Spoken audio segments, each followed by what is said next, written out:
more carefully, you may do so later. So the first thing I'm going to talk about is just how to get a little bit of that texture in here. You'll notice that if you look carefully, there's kind of this bumpiness to this. And I'm going to show you a little bit about how to use texture brushes and scattering to get some of these effects. So let me start off by just using, I don't know, I'll stick with dry media. I'll use a pencil and maybe use this color right here. And I'm not worrying right now about layers. I'm just doing this quick and dirty. But you should pay attention to which layer you're on. In fact, you could do this on a separate layer on top of everything else.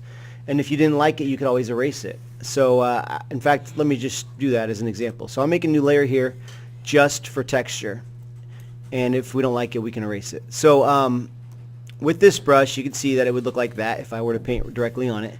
But I want to give this a little bit of a bumpiness. So I'm going to pull the flow down. And then I'm going to go to my window brush settings. And this is something that probably, once you're done doing the basic colors, you want to have this open for a lot of the rest of it.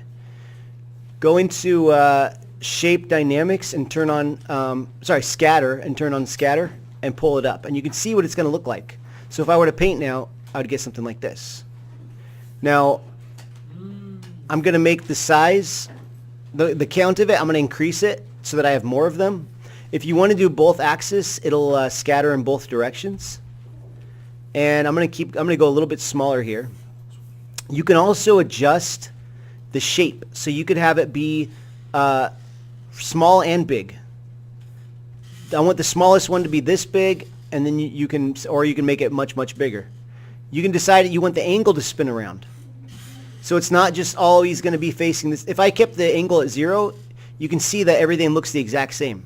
But if I bring the angle to a random, it'll jitter. Same with roundness. If you change the roundness jitter, you'll see that you get more unique shapes.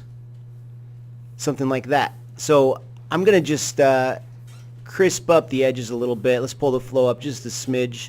Pull the size down just a teeny bit. Sorry, the size. Spacing is how far apart it is. High spacing, you'll get this, which can be useful. And a very, very close spacing, you'll get this. So, now that I have that, a light touch will put them closer together. I can get a little bit of that kind of soft, and if I push really light, it's also going to come out less.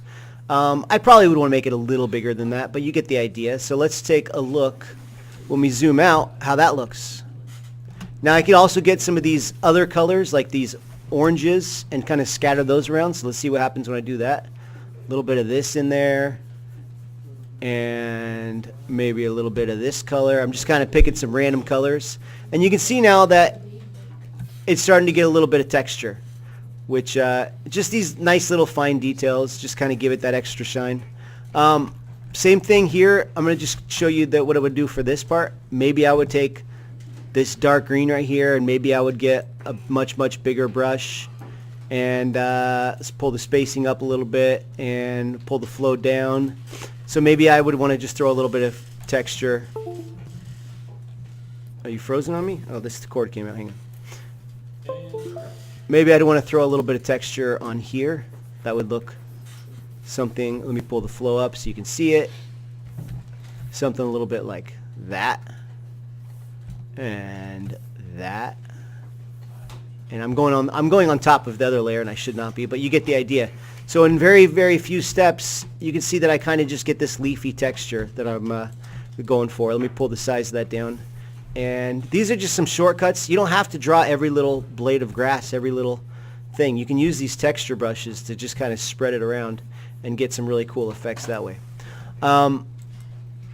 So in addition to texture brushes, you might want to be doing fur or hair. And I'm going to show you what that would look like. So again, on a new layer, I'm going to call this layer hair, but I'm not actually going to take the time to name it, but you should. If you're doing hair, you don't want to use a texture brush. I'm going to use probably just a very simple, ultimate, thick and thin inking brush. And I'm going to get the size down to a very, very small amount. Actually, before I do that, let me just throw some of this dark down there. Okay, now I'm going to get this brush down to like 1 or 2 pixels. let's say 1. I'm going to pull the, that's too small. Let's try 2 pixels. I'm going to get a very light color from over here. Oh, that's too big. Hang on. I'll get it right eventually. Let me pull the flow down a bit. And not seeing anything. Let's pull that flow back up. Still not seeing anything. Let's get that size a little bigger. It's too much. I'm going to have to manually adjust this to 2. Let's try that. Let's try 3. Okay, here we go. And honestly, this is what I would do. I would literally take the time to do this and draw it out. Now, if you feel like that's too much, you don't want to take the time or you're not going to have the time to do that, there are some brushes you can use that will get you a similar effect. This is very painstaking and it takes a long time, but if you do it like this, just pay attention to which direction the hair is going.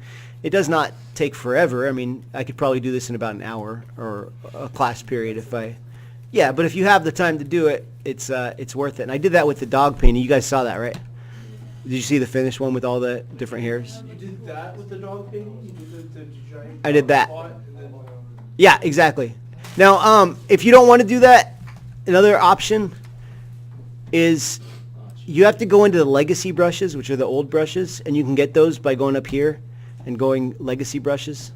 Under default, there are some nice brushes that give you, I think it's this one, that do give you that same kind of effect, and it's a little bit less work. It's a little, yeah, it is nice, yeah. A little less control, but this is much, much faster, especially for something like this where you have tons of hair. But you want to lay down your dark color on top and then come in with the lighter colors. Sorry, the dark color on bottom and then come in with your lighter colors. And then, yeah, that's much faster for this one. For my dog, I think it was better to go individually because they were thicker hairs and there was less of them.